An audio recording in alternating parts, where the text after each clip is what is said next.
अलबेले किस्सों की दास्तां के सिलसिले शुरू हुए, बनके कहानियां कहानियां।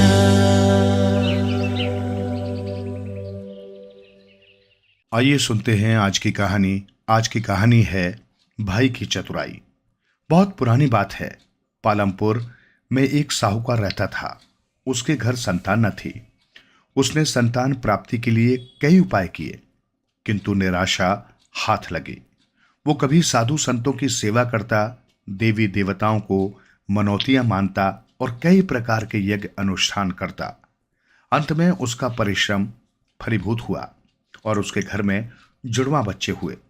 बेटा बेटी को पाकर साहूकार ने लोगों में दिल खोलकर धन बांटा। साहूकार अपने बालकों का पालन पोषण बड़े लाड प्यार से करने लगा। जो जो बालक बड़े होने लगे, उनका आपसी प्यार भी बढ़ने लगा। दोनों बहन भाई एक दूसरे के बिना नहीं रहते थे। दोनों आपस में मिलकर खेलते कूदते, हंसते गाते और खाते पीते थे। कई बार आपस में झगड़ भी पड़ते थे, पर क्षण भर में फिर एक हो जाते। बहन युवा हो गई। साहूकार ने अपनी बेटी का विवाह बड़ी धूमधाम से कर दिया।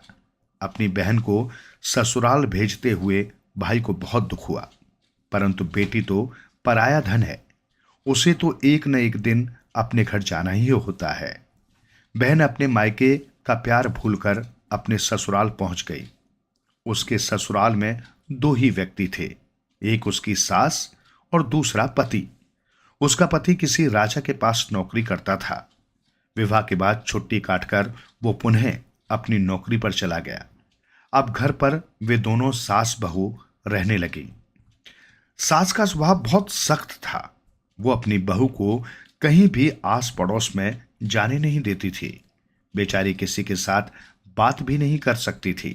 वो दिन भर सास की सेवा में लगी रहती। शाम को खाना खा चुकने के बाद बर्तन चौके से निपटकर वो सास के पास आ बैठती। सास आधी रात तक ऊन काटती और बहू को ऊन अटेरने में लगाए रखती। कभी कभी सास जली कटी भी सुना देती, परंतु बेचारी जुबान नहीं खोलती। वो सभी कुछ सुनती और सहन कर जाती। कभी भी सास के विरुद्ध आचरण नहीं करती। यहाँ का वातावरण नितांत भिन्न था। वो भीतर ही भीतर कुढ़ती रहती थी। इसी से वो सूख कर कांटा बनती जा रही थी। विवाह के कई दिनों बाद मायके से बुलावा आया और वो अपनी सास से विदा मांगकर मायके गई। जब माता पिता ने बेटी को देखा तब उन्हें बहुत ही दुख हुआ। उन्होंने इतनी दुबली होने का कारण पूछा। बेटी से कारण जानकर उन्हें दुख तो बहुत हुआ, परंतु उन्होंने अपनी बेटी को समझाया कि बड़ों की सेवा करने में पुण्य और यश मान की वृद्धि होती है, इसलिए जैसे तुम्हारी सास कहती है तुम्हें करना ही चाहिए। भाई ने बहन की ये दशा देखी तब उसने अलग से बहन को पूछा कि वो किस दुख से इतनी दुबली हुई है। बहन ने अपनी सारी व्यथा सुनाई। तब भाई की आंखों से आंसू बह निकले। बहन भाई दोनों रोने लगे। बहन को धीरज बंधाते हुए भाई बोला, ये भी कोई बात है?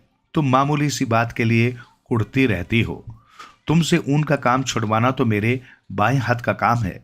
भाई के होते हुए बहन को कभी कोई दुख नहीं हो सकता।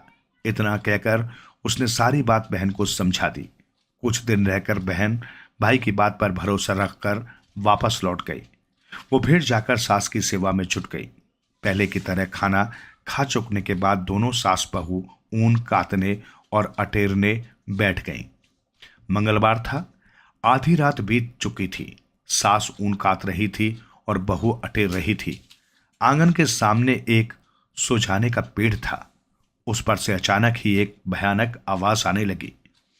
वे दोनों ही उस भयंकर आवाज को ध्यानपूर्वक सुनने लगी। आवाज इस प्रकार थी, हे सुझाने के सुहाने पेड़, अटरने वाली को छोड़ काटने वाली को खाना। आवाज को सुनते ही सास भयभीत हो गई। उसे लगा जैसे पेड़ पर कोई भूत प्रेत बोल रहा है। उसने बहू से चालाकी पूर्वक चाल चली। वो झट उठी और काटना छोड़कर अटेरने बैठ गई। बहू को उसने ऊन काटने बैठा दिया ताकि यदि भूत खाए भी तो बहू को खाए और वो बच जाए। परंतु फिर वैसी ही आवाज गूंजने लगी। इस बार आवाज इस प्रकार थी, हे सुझाने के सुहाने पेड़, काटने वाली को छोड़ अटरने वाली को खाना। उसका विश्वास और भी दृढ़ हो गया। उसे लगा जैसे भूत उसके पीछे पड़ गया। वो भय से थरथर कांपने लगी और बहू को वहां से तुरंत उठने को कहा। दोनों भागकर भीतर कमरे में चली गई। किवाड़ बंद कर अपने अपने बिस्तर में सो गई। भय से बुढ़िया को रात भर नींद नहीं आई। वो बार बार चिल्लाती, चीखती और करवटें बदलती रही।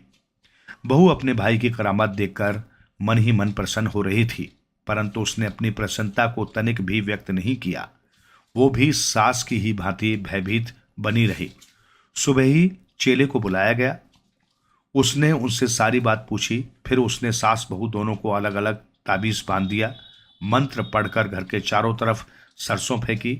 चेले की करामात से बुढ़िया का भूत का भ्रम तो टल गया, परंतु उसने आधी रात तक ऊन काटनी और अटेरनी भी छोड़ दी। अब सास बहू प्रतिदिन समय पर खाना पकाती, खाती और सुख की नींद लेती।